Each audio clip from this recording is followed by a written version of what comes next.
All right, guys, hopefully you guys are enjoying the hotel. It's a pretty fancy one. We've got a free safari adventure, so I love this FIFA money. It's so good. But good start against Israel. We've got the two tougher games now, I'd say, coming up. Colombia, just above us world rankings, and the host nation, South Africa. It's going to be tough, but we can beat these teams, okay? So let's pick up some wins and hopefully go through as a top qualifier. That's the aim, guys. It's still the aim. Qualify top. Party in the streets and the city's on fire. Hello everyone and welcome to episode number 147 of the New Zealand Builder Nation here on Shaun Does FM with both Kashmir Technical and the All-Whites. Hope you're doing well, and come up today, it's episode 2 from the 2038 FIFA World Cup today. We've got a bus trip in Soweto before we play Colombia and South Africa. Hopefully can hold on to top spot in Group A before we find out who hopefully will be taking on in the second round. So if you're looking forward to that coming up in today's episode, then do remember to go down below, leave a thumbs up on the video, and if you haven't done so already and are enjoying the series here on the channel, also make sure to hit that subscribe button and turn that notification bell on as well. It is greatly appreciated. But yesterday, ran for our squad, did a bus trip back in Pietermaritzburg, and also took on Israel in our Group A opener. So if you missed that one, I'll leave a link to it over in the top right corner today. We play the other two teams in Group A, and they drew off each other on the opening match day. Colombia followed by the host in South Africa, but before then, the other groups have played the first games in theirs. We didn't wrap this up during the course of yesterday's episode, seeing as we are in Group A. So let's start seeing what's going on so far in the World Cup here in all of the other groups. Group B, Iran and Nigeria picking up wins. Nigeria 1-0 over Italy. That's a bit surprising considering in Nigeria they got beaten by Senegal not that long ago, and Iran 2-0 over Honduras. To be fair, those two teams probably the weaker ones in that group. We'll see if one of them finds a way to sneak their way into the knockouts. Group C, Denmark 3-1 over Thailand, but Cameroon, they hold France to a draw. So Denmark early stages quite well placed there in that group. Japan 4-2 over Canada. Japan, of course, a team we beat just prior to the World Cup in Spain, 3-1 over Egypt in their opener. So Japan and Spain, they're in a good spot over in Group D. Group E, Mexico and Ivory Coast picking up the wins there over the UAE and Romania respectively. Group F, in this group, it is Brazil, as you'd imagine, on top there off the back of a 2-0 win over Tunisia and Bulgaria. 2-0 over Costa Rica, that might be a little bit more of a surprise. Bulgaria, 58th ranked team in the world. Costa Rica, now we've got to go back to Group F to find where they're ranked. Where are they? 46. So to be fair, it's a minor upset, but probably not as much as I thought it would be. Going down now to Group G, and Germany a 1-0 win there over Norway to kick things off, albeit Helsif Naipan did get a red card at the 40-minute mark, and also Ecuador 3-0 over Qatar. Probably the whipping boys in that group. Group H, Paraguay start off there with a 3-0 win over Cape Verde, but probably a more interesting result for us. Australia hold Portugal to a 0-0 draw, so that is a pretty good point there for the Aussies. From the other side of the ditch, Group I, Belgium start off with a 3-1 win over Ghana, and Syria 3-1 over El Salvador. So the team that drew with us in our last warm-up game before this World Cup start off with a win there, albeit El Salvador did get a red card late in the first half, and it did look like that might have influenced things in the second half of that game. Group J, Croatia and USA here with the wins. 2-0 USA over Saudi Arabia, and Croatia 5-0 over the Gambia, who might be in for a tough time in that group. I dare say going down to Group K, and this group currently is Argentina on top off the back of a 6-1 thrashing of DR Congo, Ukraine and Turkey, each on 1 point off the back of a 0-0 draw. And going down to what I thought might be the group of death, and there might be some truth in that. South Korea, they're just awful, unfortunately. Chile have thrashed them 6-0, but they're now in quite a strong position because Switzerland 1-0 over England. So England could be in trouble early stages here at this World Cup, albeit next up they do have South Korea. That will probably be 3 points that they can pick up because unfortunately South Korea not too good these days in the save. I remember back when we were taking them on around the 40 to 35 mark. These days they're just inside of the top 60, but that's what's gone on the first round of games here at this FIFA World Cup. And next up for us, we do take on Colombia, who are the only team ranked above us at this World Cup. These guys are in 27th. In terms of us, we actually have a slight rise in the rankings but just made our way into the top 30 in 29. So it's the only team in our group who are ranked above us. So this could be the game where we do drop some points, but hopefully we can find a way to at least pick up one. And if we can beat them, that should really book our spot in the knockouts, considering these guys only drew with South Africa in the opening game. We'll do a couple of tired boys though going to this game, so it does mean just a little bit of squad rotation for this one, not ideal, and also some players as well on yellow cards and not quite full green hearts like Ni and Karua. So I did think it would be a good idea to make sure that we did rest those guys. Hopefully they don't get a suspension, just in case we might need them for a must-win game against South Africa if this one doesn't go too badly. But really, just giving a rest to all the players who aren't quite on a full green heart. We've made the move here for these last two games in our group over to Soweto. These games are getting played at the massive FMB Stadium. It's got a capacity of 110,000 pretty much. So this is an enormous ground in Soweto in the wider Johannesburg area, and as you can see, usually the home of the Kaizer Chiefs. So before we get stuck in these two games to finish off Group A here at this 2038 FIFA World Cup, it's time for a bus trip in Joburg/Soweto. And we start off by looking for a hotel here near the stadium in Johannesburg/Soweto. FIFA pay all the bills for this World Cup, so it does mean we can splash out where possible. And we are definitely doing that here. We are staying at the Four Seasons Hotel, a cool $690 a night. That's pretty expensive, FIFA. Thank you very much. I'm a little bit concerned over the road. There's a Holocaust and Genocide Centre. That's probably a little bit of bad karma going into this game that we're about to play. But this does look like a very nice hotel. There you can see some videos, which we should really scroll past soon because I don't want to get done here on this one. But obviously, this is a pretty nice accommodation situation we've got here in Johannesburg at the Four Seasons Hotel, Louis Cliff. This does look very la-di-da, 5-star hotel, happy days indeed. They've even got pastries and whatnot. I love looking at it already. You can get a spa package. The boys should love this, especially because we're going to be staying here for a good week or so with two games getting played here. Hopefully no locals find out that we're staying here before that second game, because then we could be in trouble. They might start to try and tamper with us and do some food poisoning. Good old Susie the waitress stuff and all that. But this does look like a very, very nice hotel situation. We can even do a safari while we're here.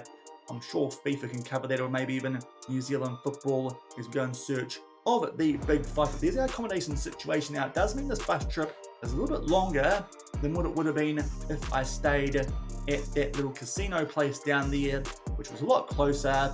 But seeing as FIFA are paying for the hotels at the World Cup, have to stay at the supremely fancy one. So it does mean it's a bit of a bus trip, about 12 kilometers, 15 minutes long. So it might be a little bit of a montage one, this one.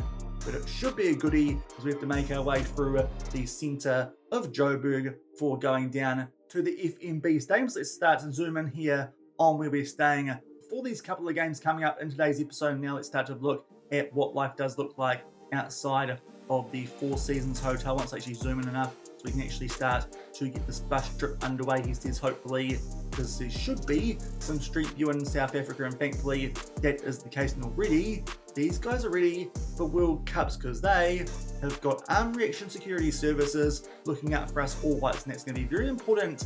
Maybe not for this Colombian game, but if South Africa need to win that last game when they take us on, then there could be some shenanigans going on, I think. So we definitely need those guys to hang around for all the games. That South Africa one in particular, I don't want Susie the waitress coming in here. The Four Seasons Hotel, but there it is there. Very fancy private gateway entrance to be here, kind of similar to where we stayed at the Golden Horse in Pietermaritzburg in yesterday's episode. But now it's time for us here to go down the road, make our way past the Holocaust and Genocide Centre, which we're definitely not going to stop at because that seems like a terrible idea.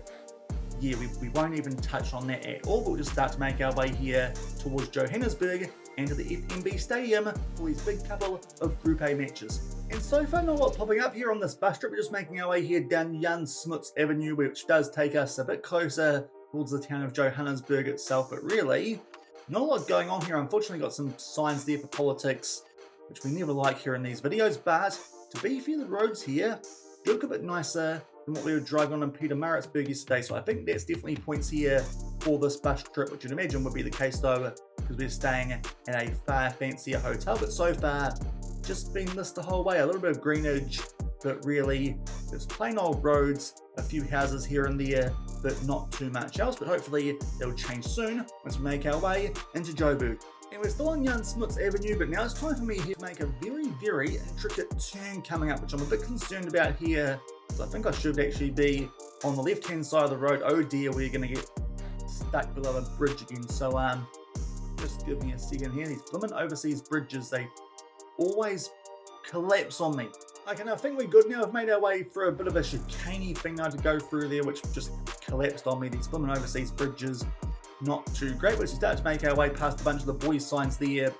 There's some free advertising for those guys. We're starting to make our way here through a bit of Joburg itself, albeit it's a bit slow, so I might have to skip forward again here and just see when something interesting does pop up. Now I think we actually finally made our way here into Johannesburg for the city portion of this bus trip. We're actually making our way here past the rugby stadium. Of course, rugby quite big in South Africa.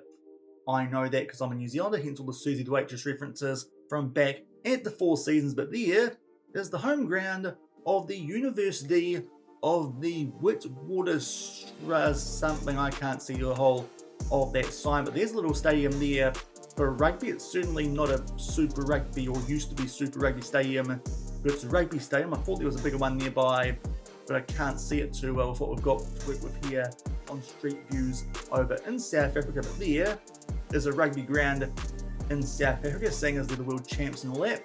And we'll skip forward a bit because to be perfectly honest with you guys, the roading network there in Johannesburg was so confusing. I got lost about 20 times there in the good space of about 10 minutes. So I think instead we'll just skip over Joburg. It's a big city, you can watch documentaries or whatever on that. Instead now we've made our way through Joburg and are on the Soweto highway, or at least about to cross over with it.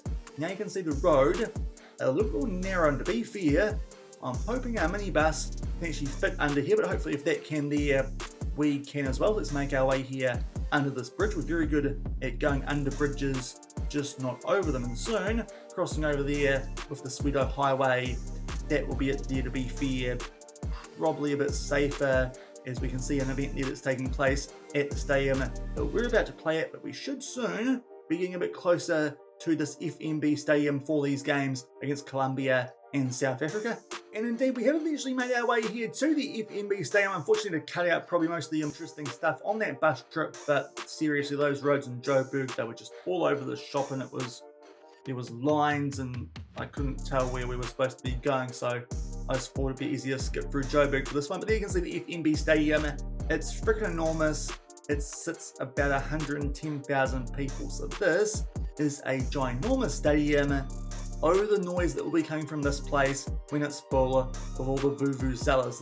It will sound like a freaking ear horn times a million. It will sound absolutely ridiculous. But here is the FNB stadium. Let's just see if we can get a decent view of it from some different angles and maybe make our way down a bit of a driveway and a bit of a player's entrance. Maybe you can see a bus. That might be where we're supposed to be parking. But to be fair, it does still look a little bit away from the stadium. But I think here on the right hand side is the main entrance. Can we sneak down there?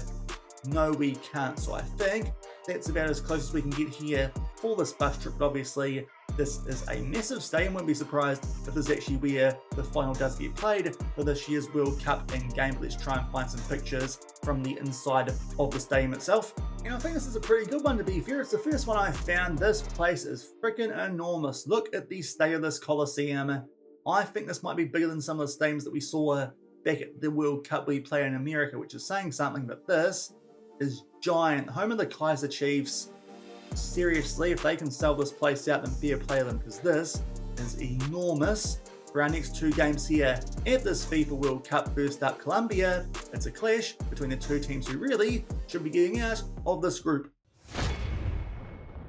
And here are the team sheets for our second game in Group A here at the FIFA World Cup, this time in Soweto at the FNB Stadium. They're a Colombia, draw in their first game, and they are also going with a 4-2-3-1, just like us. Our changes dominant, right back Kelly Heald at centre back instead of Simon Curtis. Also got Vinicius there as the ball midfielder. Jamie Young comes back in central attacking midfield, and that is it. So only 4 changes to that team that did beat Israel in that opening game. Hopefully we can still get a decent result here against Colombia. And we go just past the 15-minute mark here for the first highlight of this game. A free kick. It's quite a deep one. We do take it somewhat short. The ball finds the Young in a ton of space outside the box a bit on the left-hand side, but unfortunately looking for that top right corner, can't quite find it. Usually, short free kicks do work well, albeit that might have been a bit too far out for one for it to count, but that's still pretty decent early chance for us there. But unfortunately, just missed the target on there. Free kick to Colombia. Thankfully, Darman does win that ball for us pretty swiftly, and now Young there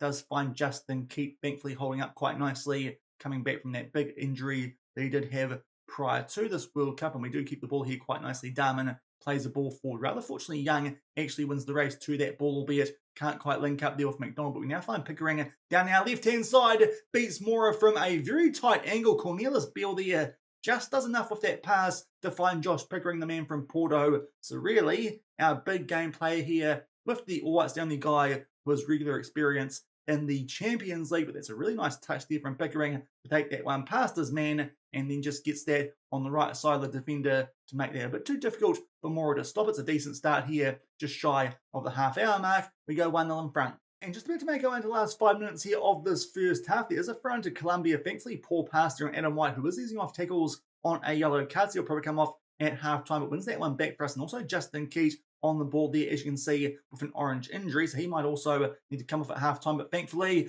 Pickering finds Young, gets slotted through beautifully there, pumps it bottom right corner, and we're 2-0 up just before half-time, and this could be a big 3 points, because surely that would seal our passage through the knockouts, even if we somehow lost to South Africa in our last game of this group, because surely 6 points, that's enough to absolutely make sure you'll be one of the best third-place teams, because I'm pretty sure that we've snuck through in second spot with less points than that before, at least other teams have at World Cups. Really good start for us here in this game. BF Colombia are getting shots away, but none on target. We're doing quite well with our ratio, and thankfully those goals there to both Jamie Young and also Josh Pickering early stages. He's having a similar game to what Pierce did in that one yesterday against Israel, but this is a pretty good performance so far against a team who are a bit higher ranked, and especially with some of the changes that we have made. So thankfully starting to build some decent squad depth here, it looks like, for the All Whites in the late stages of the save. I do think we might have time to sneak in one more World Cup off back of this one before FM25 comes out, but that might be it for this save. The 2042 World Cup, I think, might be the point that we do need to end this save. Otherwise, it's going to be some random time that we do end this one. Solis there gets played in behind beautifully, was onside, but hits the woodwork, so we get saved there from Colombia, grabbing a goal back to make it 2-1. So pretty happy with how that first half went. Colombia actually for higher XG than we have, but no shots on target. That is the crucial stat. We've had 4, 2 of them beat their goalkeeper, and we are 2-0 in front. We're going to make those subs that we suggested before, so Adam White can come off for Cody Phoenix. To be fair, on that yellow card, do think he's now actually suspended for our next game, and Chris Jones or Justin Keat. Hopefully that's not too bad an injury. Also, we'll make sure that Cody Phoenix isn't easing off tackles going in to the second half. Pretty happy with how this one's going. We can hold on for 3 points here. Should have our ticket booked for the second round early. And pretty similar to yesterday's game now, it's an early sub here in the second half, and again it's our deep line playmaker with a deep red heart, so it's going to be Cornelis Beale coming off here for Sam Clark. But thankfully, we're still 2-0 in front. In fact, only a few minutes off the back of that, there is a highlight here to kick off the second half, and Colombia are on the ball, and they probably will want to go back pretty swiftly, try and grab something from this game. Arango makes his way into the final third. Paulson there parries it down to a dangerous area, but thankfully, I think a clearance there as Colombia had almost an open net if that wasn't the case. So thankfully, we just do enough there to deal with that danger and keep it at 2-0 in our favour with 25 minutes left. And in fact, as that's about to happen, we've got Tyler Binden and Jamie Young down to red heart. So I think it's now time here for our last couple of subs. Ryan Billingsley can come on. We're going to put Lucas Cullyhield to a ball-playing defender. He's a bit more natural there. And also, Jamie Young has a goal, but is on a red heart. Shaun Pearce, great for us against Israel, can also come on. In fact, we might actually bring on someone who's a bit fresher, because Pearce isn't quite on a full green heart. We'll bring on Hall Jones and try Josh Pickering in central attacking midfield for this last 25 minutes. Still at 2-0 in front. And just to make our way into the last 5 minutes here of this clash, and it's been a pretty quiet second half, but thankfully those 2 goals in the first half are going to prove very important. We're still getting shots off in this game, and more on target than Colombia. They've had more shots overall, but only 3 on target. Thankfully, none of them too lethal. They had a decent chance in the first half, which came off the woodwork, but otherwise, we've been pretty solid defensively in this game. A bit surprising now, considering we've got Kelly, Heald, Billingsley, Darman, and Phoenix as our back four. That's a full rotation, but late chance here for Hall Jones to make it 3-0. It comes off the inside of the post, but unfortunately just doesn't quite sneak inside before it goes out and around the post there for a corner. But that is a very good win for us. We were definitely the team who were on the back foot for most of that game in terms of stats. But to be fair, Colombia, when they had their chances, didn't hit the target often enough with them. And first half goals there to Josh Pickering as well. As to Jamie Young do mean that we pick up a 2-0 win so far, scoring 2 goals in each of our games here at this World Cup. So as long as we hold solid defensively, that should do the job for us. And hopefully now we're in a strong position to top this group off the back of that 2-0 win over the highest ranked team in Colombia. And we've gone forward. We're about to take on the hosts here, South Africa, in our last game of Group A at the World Cup. A little bit of admin stuff to run through before then. We've got the other groups and also a couple of injuries and suspensions from that Colombian game. First up, unfortunately, Justin Keat is picking up quite a few injuries of late in this save, and it was another injury going to half-time there in that Colombian game. It's a gash lower leg, which will keep him out for 3 to 11 days, so it does mean he's definitely out for this game against South Africa. Hopefully, might come back in time for the second round. As you'll see shortly, we're actually already booked into that second round, but Justin Keat, he's picked up an injury which will keep him out for the next 1 or 2 games, I dare say. And also, going back to the home screen, Adam White is suspended for picking up too many yellow cards. A couple of players there who are missing for this upcoming final game of our group. Before we have a look at that and preview it a bit more, you can see we have already qualified, and that's because Israel, they beat South Africa 2-0 in the other game on the second match day. So it does mean that both South Africa and Colombia, they can't catch us. And to be fair, Israel, they'd need to turn around the goal differential if they were to go past us as well. And even then, that would take us being beaten by South Africa. So, in a very strong spot here to go through, as I hope for, as the top qualifier. Quick look at all the other groups. Group B on match day 2, Italy back on track with a 2-1 win over Honduras, but Iran 2-0 over Nigeria. So Iran actually, somewhat surprisingly, still on top of that group. Group C on match day 2, Thailand beat Cameroon. That is definitely an upset. France again held to a draw, this time by Denmark. So France there are going to need to beat Thailand on that final match day. Beefy, they should be doing that, but France just struggling a bit so far at this World Cup. Group D, match day 2, Spain, another thumping win there, 6-0 over Canada, Egypt and Japan. They are drawing, so Spain already through to the knockouts, just like us. Group E, draws on both games there on match day 2, Mexico and Romania, despite the fact that Mexico got a pretty early red card in that game in the UAE and Ivory Coast, a scoreless draw. So it does mean currently Mexico and the Ivory Coast are on 4 points. Group F, draws again here, this time Tunisia goalless with Costa Rica and Bulgaria. They held Brazil, so that's a pretty good result there for Bulgaria. Still level on points there with the current World Cup holders. Going down to Group G, Ecuador beat Norway 1-0. Germany beat Qatar 4-2. That means that both teams are already going through with 6 points from their first 2 games. Group H, Portugal here back on track for a 2-0 win over Cape Verde. And also Australia, they're doing quite well currently, top of that group, off the back of a 3-0 win over Paraguay. Neither team through just yet, of course Paraguay, they picked up a win in the opening game. That group is quite close, might be a situation where all 3 teams do go through from that one. Group I, this one's already wrapped up for the top 2 teams. Belgium 4-1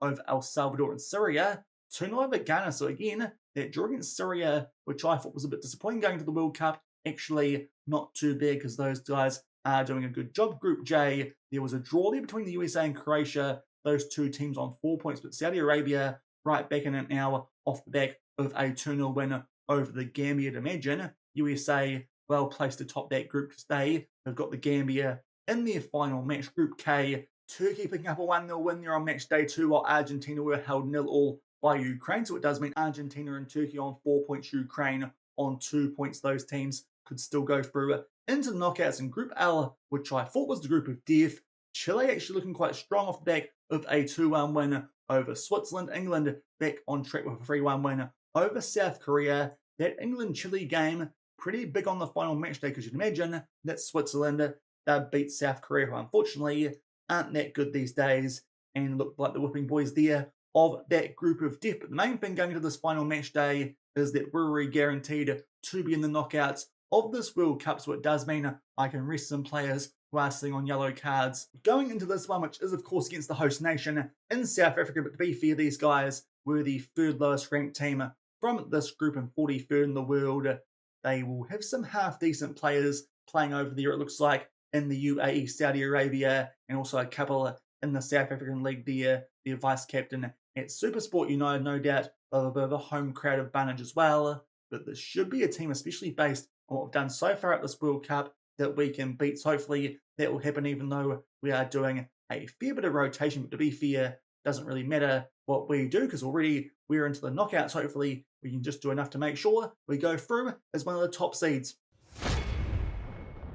And here are the team sheets for our final Group A game here at the World Cup. Not too much pressure considering we've already qualified for the knockouts, but South Africa, they're going with a very defensive formation, 5 at the back and 2 defensive midfielders. We've got a ton of changes. Debenham at right back. We've got Phoenix at left back, Evans and Clark in defensive midfield. We've of course got Chris Jones at right wing with that injury to Justin Keaton also coming back in central attacking midfield. We have got Shaun for this one, so lots of changes. Hopefully can still pick up some points here against the host nation. And it hasn't taken long for the first highlight of this game, but it is in favour of the home team here. A corner at the 5-minute mark, thankfully. Somewhat deal with the danger there, albeit they play that ball into Nick Evans. Got a foot in there. Didn't think he won the ball, but thankfully no penalty given, although Mokwena does get on the attack, but thankfully skies that chance from a pretty similar spot to where Josh Pickering scored in that game first up in today's episode. But early stages here, South Africa are actually on the front foot, which is a bit concerning. To be fair, doesn't matter if we lose this game, but it certainly wouldn't be ideal. If we just get a point from this one, we will qualify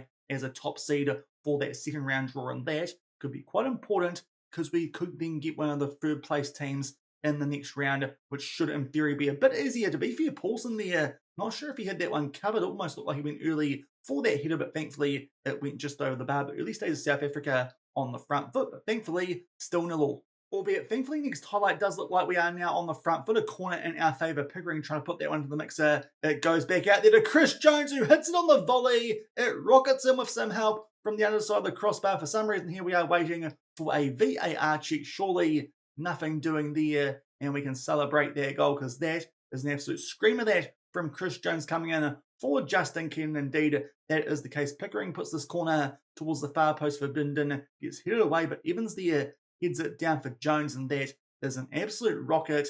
No idea why they're checking offside for that one. It's a great goal for us there. We go 1-0 up, just shy of the half-hour mark.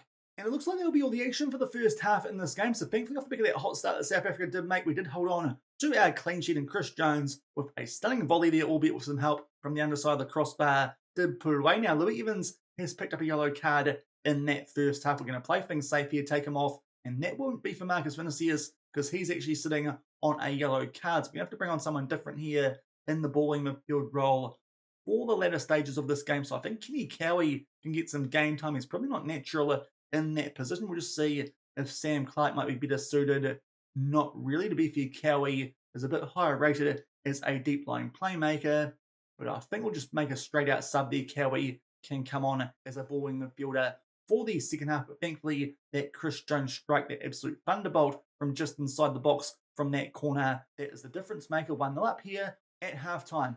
And it hasn't taken long here for the first highlight of the second half. And again, South Africa start off the half quite well. They do have this one in their favour, albeit Cowie will clear that one away and do so quite nicely, because he finds Shaun there, our lone player, up to start a counter attack. Just goes forward a bit there for holding things up and going back to Clark. Now Cowie and Clark, they link up quite nicely, and Cowie finds Phoenix there down our left-hand side, puts that one to the mixer for Josh Pickering. First time finished there with his left foot, but unfortunately that one goes just wide of that top left corner, and we're still only 1-0 in front. But to be fair, it would be quite nice here if we scored a goal early in this half, just to make sure that we were going to pick up a win or at least a draw. I don't imagine South Africa will pull back 2 goals in the second half of this game, or at least 3 goals to pinch all the points off us, as now we're on the attack yet again. That's a great chance of Pickering, usually so good with those far post heres, but that is a wonderful save there from Davids in goal for South Africa. That was the chance we were looking for. Another one there to Pickering, but this time goes over the crossbar and it's still a 1-0. The chances here for us through Josh Pickering there, try and make it 2-0 early in the second half, but unfortunately it doesn't quite happen. But lots of highlights here early in this half. South Africa do keep the ball from that goal kick. Fafwane plays that one forward there, and now Radebi was on the ball, but a bit of a sandwich there, and Phoenix can get free and get that ball back for us. Now we played across the face of goal with our centre backs, and Harrison Debenham, his first senior cap here for the All Whites. I'm pretty sure that is the case. They might have started one in a previous window, but we'll see what happens here now as we start to get on the attack here though. Nice ball forward there to Josh Pickering, but again it was a big chance, but good save there from Davids to keep it at 1-0. Off the back of that, we do have a corner and we now play this one short. It gets floated there, far post there for Kelly Hill, but that header goes over the bar. Some good chances there for Josh Pickering to make it 2-0. Unfortunately, Davids comes up with some big saves, still only 1-0. And just make our way past the hour mark. There's a throw for us here, and it's inside the final third as well. So hopefully a chance for us here to grab a goal to put this game to bed, or at least make sure we grab something from it. Now we find Pickering there just outside the box. He finds McDonald, does his man there in Van Wyk and puts that one away. Again, we're waiting for a VAR check, but he looked well onside there. That could be the goal to allow us now take off all our first teamers, because we should be getting our needed point from this game to stay on top of this group, and indeed that is the case. Thanks, they actually briefly lost the ball, but then did quite well to win that one back with some pressure on the defender. And there, George McDonald just makes Van Wyk look silly. Might have nutmegged him there before going and putting that one past Davids. Pickering will get the assist, or in fact he won't, of course, because I think that got touched there by Van Wyk. But McDonald, that's a wonderful finish to make it 2-0. And now I think we can make some subs here, take off anyone currently in our first rotation here with this All Whites team going in to the second round. So Cully Heald will go to ball playing defender, and Billingsley can come on for Tyler Bin, and also will take off Chris Jones, seeing as he might be needed as our starting right winger for that second round game if Justin Keats not back. So Mushy can come on at right wing. We'll bring on to Alise for George McDonald and Hall Jones for Josh Pickering. So taking off here all our big guns. So hopefully they'll be fully fresh for our clash in the second round. Now we've got a 2-goal lead.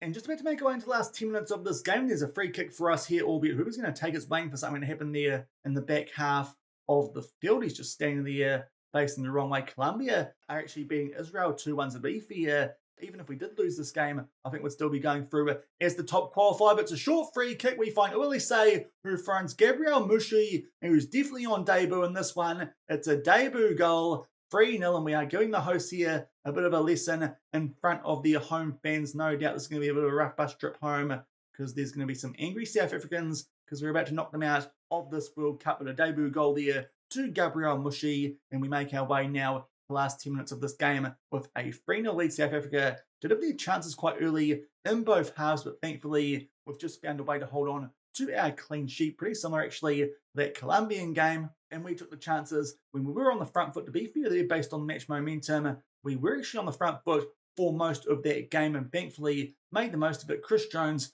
as well as George McDonald and Gabriel Mushi with a debut goal there. They get amongst the action, and we pick up a 3-0 win, and that will make sure that we go through the second round with a perfect record, 3 wins from 3 and 9 points, and it should mean that we get a pretty favourable opponent as well in the next round of this FIFA World Cup. We are going to qualify top very comfortably from that group, and also going through Colombia off the back of that 2-1 win over Israel. So as expected, us and Colombia guaranteed the knockouts. We've done it quite easily in that group. 3 wins from 3 to top Group A.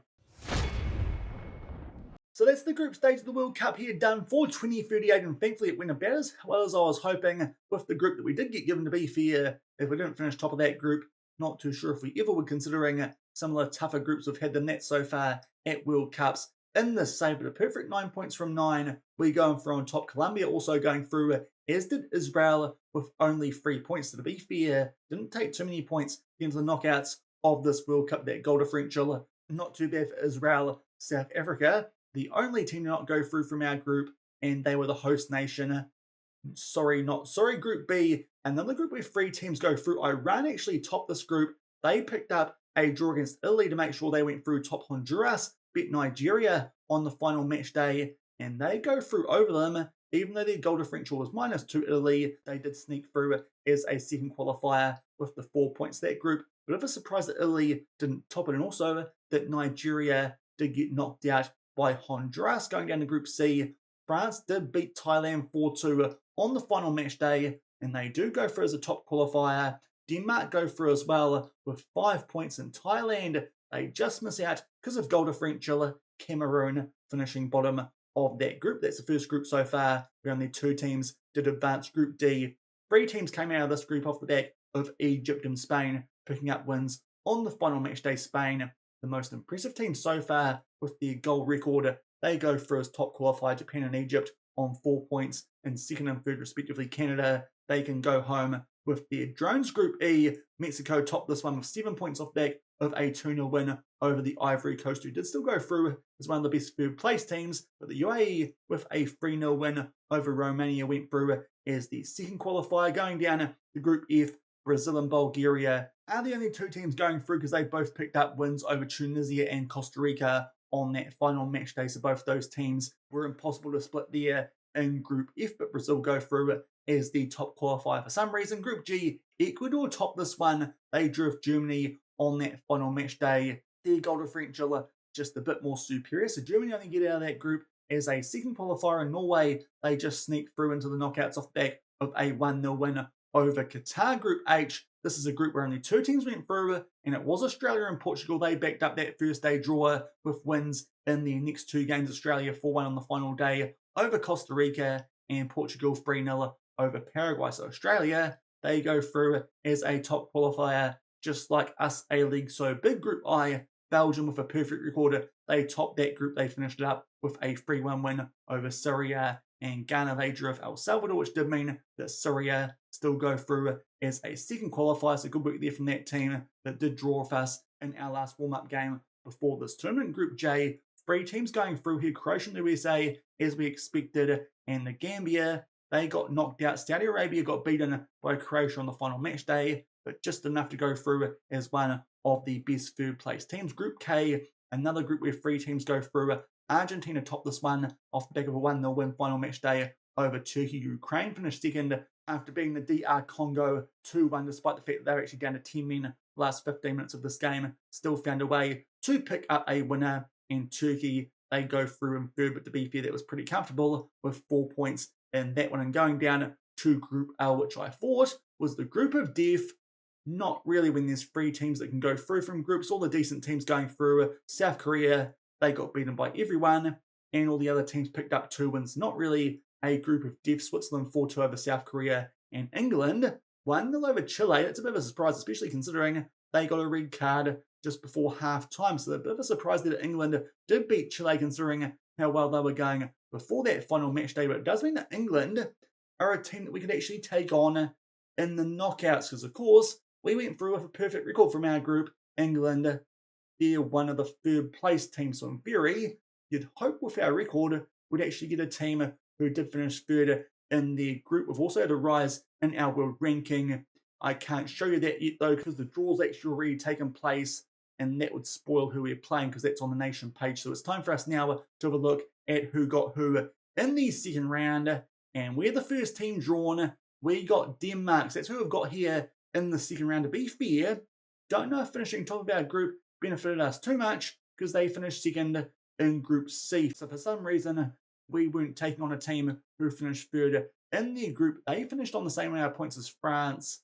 So it could be a tricky tie, that one, a bit trickier than I was hoping for in the second round. But Denmark, that is who we've got in our first game in the knockouts of this World Cup. Hopefully can find a way to get past them, especially because we are actually ranked above them. We're 21st in the world off back of that group stage. So a really good World Cup for us so far. 3 wins from our group have given us a really good rise up those world rankings. Now we're just below Australia and above the likes of Switzerland, Denmark, and the Ivory Coast. Also Iran, who are pretty good group stage themselves by topping the group that they were in. But there you can see a bit of a change there in that 20 to 30 mark on those world rankings. But we have had a good jump now just outside the top 20 of those world rankings. Hopefully, if we beat Denmark and make our way through to the round of 16, we might sneak our way into that top 20. And to be fair, that might be where our World Cup would come to an end, because then we'd have taken on one of Turkey or Brazil. We have been in Brazil before at a World Cup,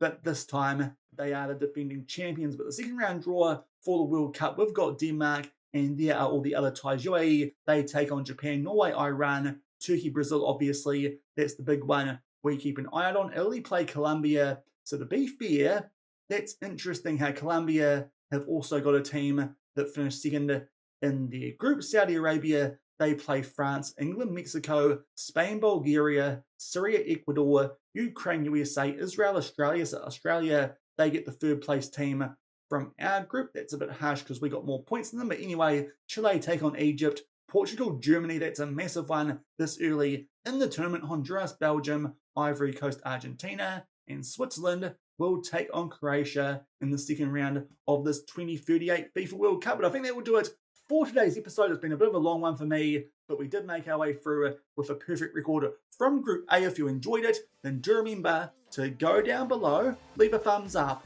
on the video, and if you haven't done so already and are enjoying the series here on the channel, also make sure to hit that subscribe button and turn that notification bell on as well until tomorrow for the second round where we take on Denmark. Thank you very much for watching, keep on keeping on, and I'll see you then. Cheers.